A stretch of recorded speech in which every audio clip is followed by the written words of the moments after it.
이 시간 인자와 성도들이라는 제목으로 하나님의 말씀을 함께 나누겠습니다. 저는 요즘에 2018년도에 좀 유행했던 드라마죠. 미스터 선샤인이라는 그 드라마를 다시 보기로 시청하고 있습니다. 이병헌 주연의 그리고 당시에 지상파 시청률 1위를 했던 유명한 드라마입니다. 이 드라마의 역사적인 배경은 일제강점기 초기였는데 이 대한제국이라고 불렸죠. 그 당시에는 이 대한제국의 국력이 약해지니까 일본 또 미국, 러시아 여러 외세들이 이 나라에 들어와서 그들의 군대를 주둔시키고 또 국정에 이래라 저래라 간섭을 합니다.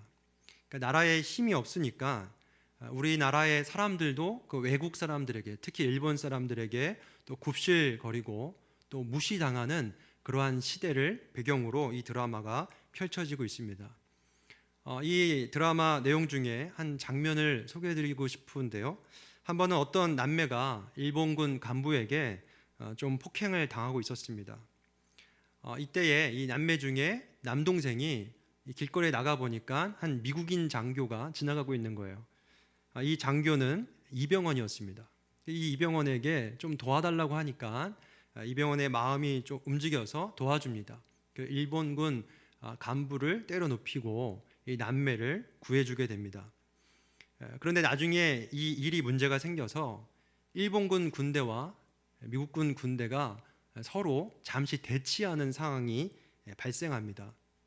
이때에 아까 이 도움을 받은 그 남자아이가 이병헌을 찾아가서 미안하다고, 자기 때문에 이런 일이 벌어진 것 같다, 그렇게 울면서 사과를 하죠. 그때 이병헌이 이렇게 얘기합니다. 너가 잘못한 거 아니야. 조선이 힘이 없어서 그런 거지. 이렇게 얘기를 합니다. 그러니까 나라가 힘이 없으니까 이 나라의 조선 사람들이 이렇게 무시를 당하고 억울한 일을 당하는 것이다, 그러한 얘기를 이병헌이 한 것이죠. 나라를 잃어서 그리고 나라가 힘이 약해서 받는 서러움을 우리 조상들이 이렇게 받았던 것처럼 우리에게도 그 마음이 잘 전해집니다. 얼마나 서러웠을까, 얼마나 한이 맺혔을까. 그 강대국들을 보면서 그들의 마음에 얼마나 강한 나라가 그들 마음속에 꿈꿔졌을까. 나라, 어느 나라에 사는 것이, 어느 나라에 사느냐, 그것은 정말 우리 모두에게, 우리의 생활에 직접적으로 영향을 미칠 만큼 아주 중요한 문제라는 것을 이 드라마를 통해서 우리는 잘 알 수 있습니다. 유대인들에게도 이러한 나라 잃은 서러움이 있습니다. 유대인들은 바벨론 포로가 되면서 그들의 나라를 장작 2500년 동안이나 잃고 살죠. 중간에 하스모니안 왕조를 잠깐 세웠지만 세운 지 80년 만에 로마에게 다시 정복당하고 맙니다. 그러니까 유대인의 역사는 대부분이 외국의 지배를 받은 역사입니다. 그러니 이 유대인들에게 나라에 대한 간절함이 얼마나 컸겠습니까? 다니엘서 7장은 네 짐승의 환상, 그리고 보좌의 환상, 그리고 오늘 우리가 살펴볼 인자 같은 이의 환상으로 이렇게 이어지는데, 바로 오늘 살펴볼 이 인자와 같은 이의 환상이 나라와 관련된 환상입니다. 나라 잃은 그들에게, 언약 백성들에게 하나님께서 어떠한 나라를 주시겠다, 그것을 약속하시고 또 이 나라는 누가 세울 것인지 분명하게 말씀하고 있는 환상이 바로 이 인자와 같은 이의 환상입니다. 그렇다면 이 나라는 어떤 나라일까? 우리 본문을 통하여서 함께 살펴보기를 원합니다. 먼저 13절 말씀을 우리 함께 읽겠습니다. 내가 또 밤 환상 중에서 보니 인자 같은 이가 하늘 구름을 타고 와서 옛적부터 항상 계신 이에게 나아가 그 앞으로 인도되매. 여기 보니까 인자 같은 이가 하늘 구름을 타고 와서 옛적부터 항상 계신 이 앞에 서게 됩니다. 하늘 구름을 타고 왔다, 이 말은 구름을 타고 온 것이 아니라 원어를 보면 구름과 함께 온 것으로 되어 있습니다. 그러니까 하늘의 구름을 동반해서 나타나는 그런 존재가 누구죠? 어떤 존재가 그런 존재일까요? 혹시 여러분 중에서 오늘 교회에 오실 때 하늘 구름을 동반해서 오신 분 계신가요? 없을 겁니다. 성경에서 하늘 구름을 동반해서 올 수 있는 존재는 바로 신적인 존재임을 의미합니다. 이 인자와 같은 이는 신비롭고 또 초월적이며 신적인 존재다라는 사실을 이 구름과 함께 왔다라는 이 구문을 통하여서 우리에게 표현하고 있는 것이죠. 그런데 이 신적인 존재가 왜 인자와 같은 이의 모습으로 왔을까? 여기 인자는 사람의 아들이라는 뜻이죠. 그러니까 사람의 형상을 했다는 것입니다. 왜 사람의 형상을 했을까? 이 인자라는 말은 앞서서 등장한 짐승들과 대조되는 표현입니다. 그러니까 짐승들과 대조되는 존재로서 인자가 온 것이죠. 그렇다면 이 인자는 누구인가? 시편 8편 4절부터 8절까지 말씀을 보면 인자가 나옵니다. 우리 이 말씀을 저와 한 절씩 교독하겠습니다. 사람이 무엇이기에 주께서 그를 생각하시며 인자가 무엇이기에 주께서 그를 돌보시나이까? 그를 하나님보다 조금 못하게 하시고 영화와 존귀로 관을 씌우셨나이다. 주의 손으로 만드신 것을 다스리게 하시고 만물을 그의 발 아래 두셨으니 곧 모든 소와 양과 들짐승이며 우리 함께 읽겠습니다. 공중의 새와 바다의 물고기와 바닷길에 다니는 것이니이다. 여기 보면 인자에 대해서 말씀을 하는데요. 5절에 하나님보다 조금 못하게 하신 존재. 이것은 못났다라는 것이 아니라 다른 피조물과는 구별되는 특별한 존재다. 거기에 중점이 있죠. 그리고 영광과 존귀로 관을 씌우셨나이다. 영화와 존귀로.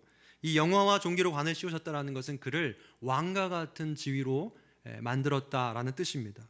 6절을 보면 주의 손으로 만드신 것을 다스리게 하시고 만물을 그의 발 아래 두셨으니, 그러니까 이것은 모든 피조물들, 모든 만물을 다스리는 존재로서 이 인자를 만드셨다는 것이죠. 그러니까 이 인자는 누구냐면 피조물을 다스리는 왕 같은 존재가 바로 이 인자입니다. 창세기를 보면 하나님께서 인간을 하나님의 형상으로 창조하셨는데, 이 하나님의 형상으로 왜 창조하셨습니까? 인간을 모든 피조물들을 다스리는 하나님의 대리 통치자로 삼기 위해서 만드셨죠. 그래서 1장 28절에 보면 생육하고 번성하여 땅에 충만하라, 땅을 정복하라, 바다의 물고기와 하늘의 새와 땅에 움직이는 모든 생물을 어떻게 하라고 하시죠? 다스리라. 그러니까 인간의 본분은 무엇이냐면요, 하나님께서 인간을 만드시고 맡기신 본분은 무엇이냐면 다스리는 지위입니다. 그런데 그냥 다스리는 것이 아니라 하나님의 대리 통치자이죠. 그래서 성경 여기 우리가 본 시편 8편에서 인자는 뭐냐면 바로 그 하나님이 창조하신 본분 그대로 구현한, 그래서 다스리는 존재로서 창조된 그 모습 그대로, 이것이 바로 인자입니다. 그러니까 여기 본문에서 우리 다시 다니엘서 본문을 보면 이 인자와 같은 이는 누구냐? 바로 그러한 존재죠. 하나님께서 사람을 창조하실 때에 사람의 본분을 그대로 구현하신 분, 그 하나님의 명령대로 말씀대로 그대로 구현하실 수 있는 존재. 그런데 어떤 분입니까? 신적인 존재. 이 신적인 존재는 바로 그분이 하나님이시라는 겁니다. 하나님께서 오셔서 인자로서의 본분을 그대로 구현하신 존재가 이 땅에 오시는 모습을 오늘 우리 본문을 통해서 보고 있습니다. 그렇다면 인자와 같은 이가 오셔서 무엇을 하십니까? 14절 말씀 함께 읽겠습니다. 그에게 권세와 영광과 나라를 주고 모든 백성과 나라들과 다른 언어를 말하는 모든 자들이 그를 섬기게 하였으니 그의 권세는 소멸되지 아니하는 영원한 권세요 그의 나라는 멸망하지 아니할 것이니라. 아멘. 하나님이 그 인자와 같은 이에게 권세와 영광과 나라를 주셨는데, 권세와 영광과 나라라는 표현은 통치권을 의미합니다. 그것을 주셨다라는 것은 통치권을 주셨다. 그러니까 왕으로 그를 삼으셨다라는 뜻이죠. 그리고 모든 백성과 나라들과 다른 언어를 말하는 모든 자들은 모든 인류를 말할 때에 성경에서 관용적으로 쓰는 표현입니다. 그러니까 그 모든 인류가 그를 섬기게 하셨다라는 것은 그 인자와 같은 이가 왕으로 세워지고, 그리고 모든 만물이, 모든 피조물, 그리고 모든 인류가 그 인자와 같은 이를 섬긴다. 그러니까 그의 왕권을 따르는, 그 앞에 경배하는 그러한 이 권한을 이 인자와 같은 이에게 주셔서 그를 왕으로 해서 하나님이 영원히 멸망하지 않을 나라, 그 하나님의 영원한 나라를 이 땅에 세우시겠다라고 약속하신 말씀이 오늘 본문 13절과 14절 말씀입니다. 다니엘이 아주 웅장한 장면, 어떻게 보면 왕의 되관식이고 또 어떻게 보면 새로운 나라의 출현입니다. 새로운 나라의 출범식을 이 다니엘이 본 것이죠. 이것을 누구에게 주시겠다는 겁니까? 언약 백성들에게. 그 시대를 살고 있는 고난받는 성도들, 고난을 받겠지만 하나님께서 이 영원한 나라를 너희들을 위해서 세우시겠다라고 약속을 하고 있습니다. 유대인들은 이 본문에 나오는 인자와 같은 이가 바로 메시아이다라고 그렇게 믿었습니다. 물론 우리도 이 존재가 메시아다라고 해석을 합니다. 그러나 유대인들은 이 인자와 같은 이가 오셨다고 믿을까요? 아니면 아직 안 왔다고 믿을까요? 아직 안 왔다라고 믿어요. 그래서 이 인자와 같은 이가 언젠간 올 것이다. 그리고 그들에게 영원한 나라를 세워줄 것이다 라는 그런 바람을 가지고 살고 있습니다. 그러나 기독교인들은 이 인자와 같은 이가 이미 오셨다라는 믿음 가운데 살고 있습니다. 어떤 근거로 우리가 그런 믿음을 가질까요? 마가복음 10장 45절 말씀 우리 함께 읽겠습니다. 인자가 온 것은 섬김을 받으려 함이 아니라 도리어 섬기려 하고 자기 목숨을 많은 사람의 대성물로 주려 함이니라. 네, 잘 아시는 말씀이죠. 이 말씀을 하고 계신 주체가 누구십니까? 예수님이십니다. 예수님이 뭐라고 하시냐면 스스로를 인자라고 부르십니다. 그런데 성경 원어를 보면 그냥 인자가 아니라 그 앞에 정관사가 붙어 있습니다. 그러니까 그 인자라고 하는 겁니다. 그 인자, 그러면 앞에 이미 언급이 되었다라는 것이죠. 이미 앞에서 언급됐던 그 인자가 바로 자신임을 가리킨 거죠. 그럼 그 인자가 누구입니까? 오늘 본문 다니엘서 7장에 있는 인자와 같은 이를 칭하시는 표현입니다. 유대인들은 이미 그 인자가 바로 그 인자라는 것을 알았기 때문에 예수님이 인자라고 언급할 때 인자가 누구냐고 묻질 않죠. 이미 다 알고 있기 때문에. 예수님은 이 다니엘서 7장에서 오리라고 한 그 영원한 나라의 왕이 어떻게 했다고 하십니까? 오늘 본문에 인자가 온 것은, 인자가 왔다라고 합니다. 그 영원한 나라의 왕이신 예수 그리스도께서 이 땅에 이미 오셨음을 우리에게 분명히 선언하고 계심을 여러분 믿으시길 바랍니다. 유대인들은 그 나라가 아직 오지 않았다라고 생각을 하고 그 나라를 지금도 기다리지만 우리 성도들은 그 나라가 이미 임했다라는 것이죠. 예수 그리스도께서 이 땅에 오심과 함께, 특별히 그의 부활과 함께 그 영원한 나라는 이미 시작되었다라는 믿음이 우리 가운데 있습니다. 여러분, 이 나라는 아까 우리가 본문 7장에서 좀 앞부분의 말씀을 오늘은 우리가 보지 않았지만 네 짐승의 환상을 얘기할 때 혹시 들으신 분 계십니까? 이 말씀을 나중에 한번 보시면 네 짐승으로 표현된 제국들과 왕들이 있습니다. 이 네 짐승으로 표현된 제국들과 왕들은 그야말로 짐승과 같은 존재들입니다. 왜 짐승과 같은 존재들이냐면 하나님이 그들을 왕으로 세우셨고 권세를 주셨는데 하나님을 망각하고 자기들이 하나님이 되어서 마치 이 권세가 자기들인 것 마냥 자기들의 힘으로, 그러니까 폭력과 무자비함으로 다른 누군가를 짓밟고 빼앗음으로 자기의 권력을 세우는 제국과 왕을 뜻합니다. 그런데 그 제국과 왕들은 뭐라고 표현합니까? 짐승들이죠. 그러나 오늘 본문에서 말하는 인자는 어떤 분입니까? 하나님의 뜻을 받들어서 오직 그분의 뜻만을 실현하는 왕으로서 오신 분, 그분이 바로 예수 그리스도시고 하나님의 뜻을 이 땅에 실현시키시는 그 나라가 바로 그분이 세우시는 영원한 나라라는 것입니다. 여러분, 그 나라가 바로 우리들의 나라입니다. 모든 성도들이 속한 나라, 바로 그 영원한 나라가 우리들의 삶 속에 임했다라는 것이죠. 그런데 많은 나라들을 보면 여전히 이 짐승들과 같이 행하는 그러한 나라들, 그러한 권력들이 여전히 너무나도 많이 있음을 우리는 안타깝게 보고 있습니다.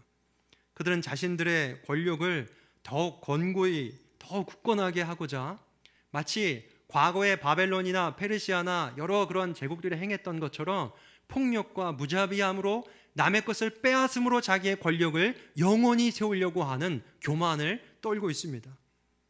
우리가 세계에 관련된 뉴스를 보면 그러한 일들이 아직도 벌어지죠. 여러분, 이 세계의 어느 나라가 사랑을 실천하고자 하는 마음으로 외교를 펼치고 그러한 마음으로 정치를 행하는 그러한 나라 봤습니까? 그러한 왕이나 대통령을 봤습니까?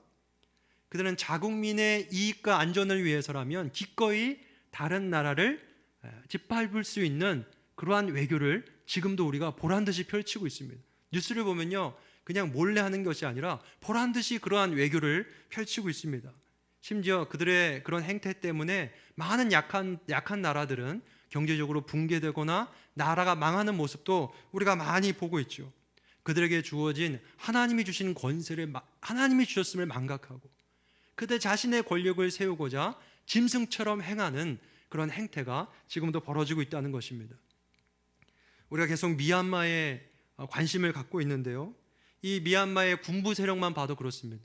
그들은 그들에게 주어진 권력을, 그들에게 주어진 어떻게 보면 이 성경에서 말하는 하나님이 주신 그들의 권력, 그 왕권을 자기들의 권력을 그냥 유지시키고 더욱더 견고하게 하는 데에만 혈안이 되어서 수많은 자기의 국민들을 학살하는 그런 일들을 자행하고 있다는 것을 우리는 보고 있습니다.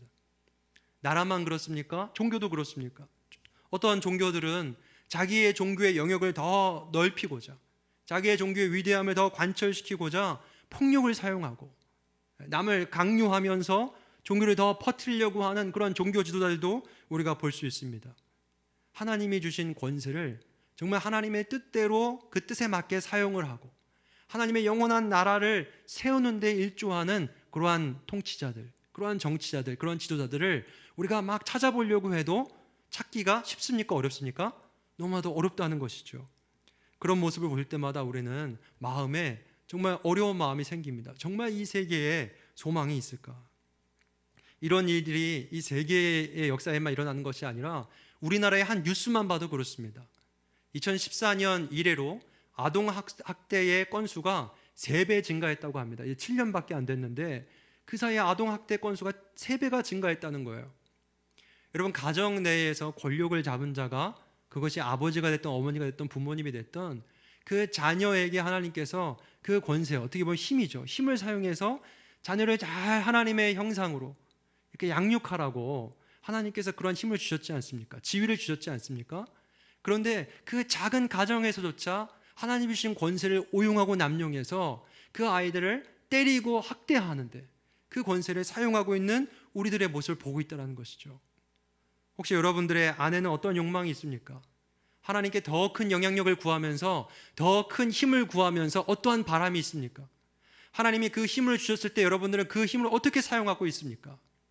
오늘 성경에서 하나님께서 멸망시키겠다고 말씀하신 그 짐승들과 같은 제국과 왕들처럼 자기들의 세력을 더 세우고 하나님을 대적하는데 우리의 힘을 사용하고 계십니까? 아니면 정말 하나님의 뜻을 이 땅에 구현해내는데 그 힘을 사용해내고 계십니까? 정말 우리 자신의 모습을 볼 때에 우리는 그러할 힘이 없다라는 것을 느낍니다. 권력이 주어지기만 하면 어떻게든지 내 배를 불리려고 하고 어떻게든지 남의 것을 더 빼앗아서 나의 힘을 더 키우려고만 하는 그런 연약함이 우리들에게 있습니다. 또 어떤 한편에서는 의식 있는 사람들이 그렇다면 정말 모두가 평화를 누릴 수 있는, 평등을 누릴 수 있는 그러한 나라를 한번 세워보자, 그러한 제도를 도입해보자 라는 생각으로 유토피아를 꿈꾸고 새로운 나라를 세우려고 하는 사람들도 있습니다. 그런데 그들의 끝은 세계의 역사를 보면요, 부작용으로 끝날 때가 너무 많다는 거예요. 유토피아를 세우려고 한 나라를 다시 세웠지만 결국에는 그 나라가 독재로 가고 또 반대하는 사람들 다 죽이고 마는 그러한 오류로 우리가 결국에는 우리의 힘의 역사가 그렇게 흘러가는 모습을 많이 보고 있다는 것입니다. 여러분, 무엇을 말합니까? 우리에게 정말로 하나님의 나라를 세울 수 있는 존재, 그 짐승과 같은 세력을, 권력을 펼치는 나라가 아니라 이렇게 하나님의 영원한 나라를 펼칠 수 있는 존재는 바로 우리 인간에게서 나올 수 없음을 오늘 성경 우리에게 말씀하고 있다는 거예요. 누구로부터 와야 합니까? 하나님께로부터 온 존재. 우리가 구름과 함께 왔다고 하죠. 바로 그 신적인 존재. 오늘 성경에서 명확하게 말씀하는 바 바로 왕으로 오신 예수 그리스도만이 우리에게 참된 공의를 행하실 수 있고 우리에게 참된 자유를 주실 수 있는 그 영원한 나라를 주실 수 있음을 여러분 믿으시길 바랍니다. 그래서 저렇게 부정부패하는 정치인들을 볼 때, 마음대로 남을 학대하고 폭력을 휘두르는 나라들과 우리 자신을 볼 때에 우린 그렇게 기도해야 합니다. 주님이 우리의 왕이 되어주시기를 바랍니다. 주님이 왕 되신 나라를 우리 가운데 임하게 하여 주시옵소서. 그 나라를 향한 영원한 소망, 그 갈망을 하나님께서 부어주셔서 어떻게든지 그 나라가 우리 가운데에 확실하게 실현되기를 그렇게 소망하는 신인의 모든 성도님들이 되시길 주님의 이름으로 축복합니다. 그런데 다니엘서 7장을 쭉 읽다 보면 우리가 인자와 같은 일을 방금 누구로 해석을 했죠? 예수 그리스도로 이렇게 해석을 해서 함께 적용까지 했는데요. 이 말씀과 좀 상충되는 부분이 하나 나옵니다. 바로 27절 말씀입니다. 우리 27절 말씀을 함께 읽겠습니다.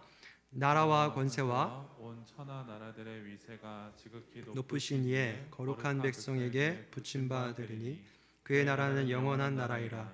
모든 권세에 있는 자들이 다 그를 섬기며 복종하리라.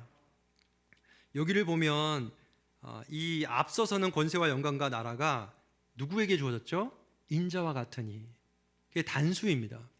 그런데 오늘 여기 다시 27절 본문을 보면 이거는 다니엘에게 그 꿈 장면을 해석해 주는 장면인데요. 여기를 보면 그 권세를 받는 존재가 좀 바뀌어 있습니다. 누구라고 되어 있죠? 지극히 높으신 이에 거룩한 백성에게 붙임바 되리니. 여기 거룩한 백성은 언어를 보면 복수입니다. 거룩한 백성들, 그러니까 성도들입니다. 그러니까 하나님이 앞서서 인자와 같으니, 그러니까 우리는 예수 그리스도라고 했는데 그 예수 그리스도에게 주신 그 통치의 권한을 여기서 누구에게 줬다고 합니까? 성도들에게 줬다고 하는 겁니다. 그러니까 이것이 서로 상충되니까 이 둘 중에 어떤 해석을 해야 될지 우리가 좀 헷갈립니다.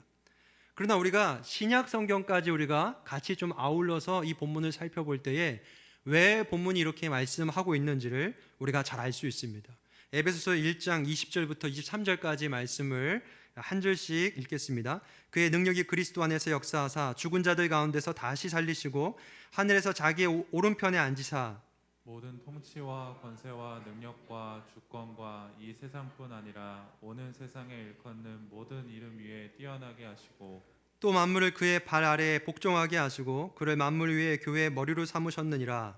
교회는 그의 몸이니 만물 안에서 만물을 충만하게 하시는 이에 충만함이니라. 아멘.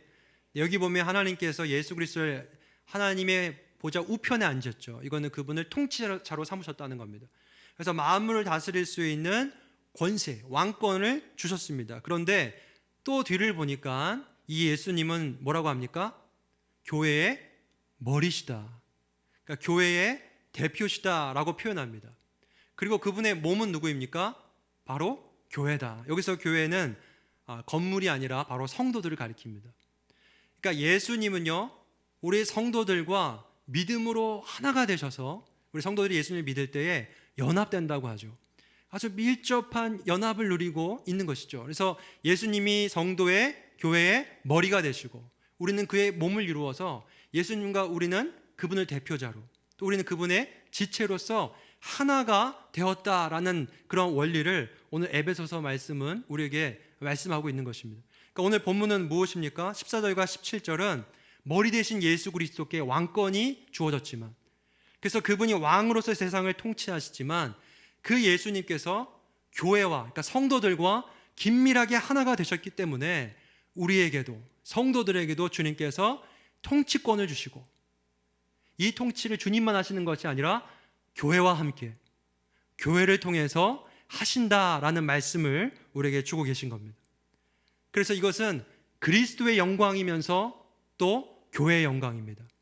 그 나라의 통치는 그리스도의 통치면서 또한 우리 성도들과 함께하는 통치입니다. 여러분 믿으십니까? 하나님은요, 우리를 그분의 백성으로 부르실 때에 우리를 노예로, 그 나라의 노예로 부르지 않았습니다. 하나님은 그 나라의 가장 하층민으로 부르지 않았습니다. 하나님은 우리를 가장 고귀한 신분에 그분과 함께 통치하는 통치자로서 우리를 불러주셨음을 여러분 믿으시길 바랍니다. 그래서 존 칼빈은 다니엘서 7장을 해석하면서 이렇게 말합니다. 그리스도께서 교회 제국을 통해서 온 세상을 통치하신다. 이 교회 제국이라는 좀 어색한 표현을 썼지만 이것은 앞서서 짐승들을 제국들을 짐승으로 표현했잖아요. 그 짐승들이 자기들의 교만함으로, 자기들의 오만함으로 그 제국으로서 자기의 나라를 막 권력을 펼쳐가고 있지 않습니까? 근데 이제 그리스도께서 우리 성도를 통하여서 그 나라를 펼쳐가고 계심을 이 교회 제국이라는 말로 표현한 것이죠. 그리스도께서 여러분들을 통하여 세상을 통치하고 계십니다. 여러분 믿으십니까? 너무 분위기가 쌓이는데요. 주님이 우리를 그 영광 가운데 불러주셨어요. 주님이 우리를 그 영광에 참여시키고 계십니다. 주님이 그날의 통치로 우리를 부르셔서 한 명 한 명을 통치자로 삼아주시고 그리스도께서 우리를 통치자로서 세상을 통치하고 계시다는 겁니다. 여러분 믿으십니까? 여러분 그러므로 우리에겐요 이 통치를 받는 대상이 아까 누구라고 했죠? 모든 인류입니다. 모든 피조물입니다. 그렇기 때문에 우리 각자 한 사람 한 사람은 통치자로서 모든 인류, 모든 열방, 모든 피조물들에 대한 통치의 책임이 있습니다. 우리가 그들에게 하나님의 뜻을 잘 구현하여서 그들에게 하나님의 뜻을 흘러가게 하고 실현되게 하는 통치의 책임이 우리에게 있다는 거예요. 그러니까 우리는 책임 있는 존재로서 부름을 받았습니다. 하나님께서 우리에게 무언가를 요구하고 계시다는 것이죠. 그래서 우리는 그리스도께서 오늘 나를 통하여서 우리가 속한 우리의 영역에 무엇을 통치하기를 원하시는가, 무엇을 실현시키기를 원하시는가를 매일 아침마다 우리는 늘 자문해야 합니다. 가장 기본적으로 우리가 그러면 어떻게 통치에 참여해야 될지 간단하게 제가 두 가지만 말씀드리고 싶습니다. 첫 번째는 주님의 왕되심을 우리의 영역에서 선포해야 합니다. 그게 가장 통치의 기본이거든요. 과거의 로마에서는 새로운 황제가 등극을 하면 그 사신들이 메신저들이 각 지역으로 퍼집니다. 로마 제국 굉장히 넓잖아요. 각 지역으로 퍼져서 새로운 황제가 등극하셨다라고 선포합니다. 그러니까 그때부터 누구의 통치가 시작되는 겁니까? 그 새로운 황제의 통치가 시작되기 때문에 그 연수가 바뀌는 거죠. 그 해로부터 연수가 바뀌어서 통치의 연수가 시작되는 겁니다. 이해되시죠? 바로 그것을 복음이라고 불렀습니다. 그런 행위를. 여러분 우리가 예수님께서 복음을 전하라 라고 말씀하신 것은 이 땅에 짐승과 같은 세력들이 지배하고 있는 이 세상의 문화에 그리스도께서 왕이 되셨음을 저들에게 나아가 선포하는 행위임을 믿으시길 바랍니다. 그러니까 복음을 전하는 것은 통치 행위의 가장 기본입니다. 하나님의 왕권이 실현되었어. 하나님의 나라가 임했고 너의 그 악의 세력이 지배하고 범죄율이 높은 이 땅 가운데에 그리스도께서 왕이 되셔서 우리를 통치하기를 원하셔.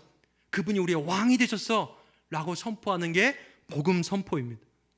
여러분 우리가 새생명 축제 가운데에 태신자를 품고 그들에게 복음을 전하라고 하시죠. 그것은 무엇을 의미합니까? 그들의 삶에 다가가서 그들을 짓누르고 있는 어두움의 세력이 이제 떠나갔음을 선포하는 겁니다. 예수 그리스도께서 너의 인생을 이제 지배하기를 시작하셨어. 예수 그리스도께서 너의 왕으로서 너에게 소망을 선포하셨어. 여러분 이것이 복음 선포입니다. 이런 복음이 우리 가정에 선포되기를 원합니다. 우리 직장에 선포되기를 원합니다. 우리 이웃 가운데 선포되고 이 금천구와 우리나라와 열방 가운데 주님이 왕 되셨음이 선포되기를 주님의 이름으로 간절히 소망합니다. 두 번째 우리가 통치자로서 해야 될 것은 그 뜻을 실현해야 합니다. 통치는 가장 기본적으로 통치는 무엇이죠? 그분의 명령이 그대로 실현되는 것. 그것이 통치가 실현되는 것 아닙니까? 제가 군 생활하면서 마지막 1년을 참모로 지낸 적이 있습니다. 저희 부대는 2탄약창, 그래서 창이라고 불렀는데 보통 부대 연대급이라고 보시면 됩니다. 이 참모로서 매일 아침마다 이 창장님, 그러니까 연대장님이라고 제가 그냥 간단하게 이야기 쉽게 말하겠습니다. 그 연대장님을 모시고 각 분야의 참모들이 쭉 앉습니다. 뭐 군수과의 참모, 또 정보작전과의 참모, 인사과의 참모 이렇게 쭉 앉습니다. 그러면 이 연대장님이 그 참모들에게 이 지시사항을 하달합니다. 그 당시에 창장님이 여기서 수첩 자그마한 거 하나를 꺼내서 밤새 순찰하셔서 지적사항이 있는 거, 본인이 지적하고 싶으신 것들을 이렇게 구체적으로 적어오셔서 막 소리 지르면서 말씀하셨습니다. 이게 뭐 어떻게 이런 일이 벌어졌어? 뭐 어떻게 철창이 끊어질 수가 있어? 막 이런 소리 질렀습니다. 그럼 우리는 고개를 숙이고 그걸 적는 겁니다. 몇 번 철창이 끊어짐. 이걸 한참 적어놓고 이 회의가 끝나자마자 어떻게 해야 됩니까? 거기로 가야겠죠. 거기에 중대에 있는 중대장에한테 가서 오늘 아침에 연대장님이 진짜 화나셨어.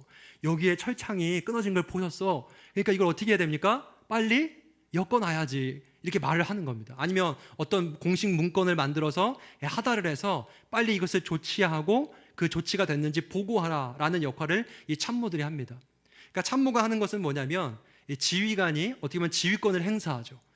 통치를 할 때에 그분의 손과 발이 되어서 예하에 있는 부대들에게 명령을 하달하고 그 실현되는 것을 끝까지 확인하고 실현되었음을 보고하는 역할을 맡은 사람들이 바로 참모들입니다. 여러분, 주님께서 우리를 그리스도의 통치자, 함께 통치에 참여하는 성도들로 부르셨다라는 것은 뭐냐면 바로 우리가 이러한 참모들이 되어서 그분의 손과 발이 되어서 그분의 뜻을 우리가 속한 영역 가운데에 실현시켜야 한다는 것이죠. 우리가 예배 때마다 말씀을 듣고 또 우리가 성경을 읽고 묵상하면서 여러분 그 말씀을 통해서 그냥 너무 은혜가 되었어, 너무 좋았어, 오늘 말씀 너무 감동적이었어, 그리고 끝난다면요, 그건 통치자가 아닙니다. 그냥 그것은요, 그냥 구경꾼입니다. 하나님 우리를 구경꾼이 아니라 그 나라에 적극적으로 통치하기를 원하세요. 적어야 합니다. 오늘 우리가 가서 어떤 실현을 해야 될까? 주님의 뜻을 실현하기 위해 내 삶에 무엇을 선포하고 무엇을 변화시키고 무엇을 그들에게 요구해야 할지를 그들에게 적어가서 그들에게 이렇게 실현하도록 하는 것, 그것이 바로 말씀을 적용하는 것이죠. 여러분, 주님께서 이러한 통치자의 영광을 우리에게 주셨음을 여러분 믿으신다면 그냥 말씀을 듣고 멈춰져 있는 분들이 아니라 말씀을 듣고 나아가 실현하는 주님의 통치자들이 되시기를 간절히 바랍니다. 우리 말씀을 맺겠습니다.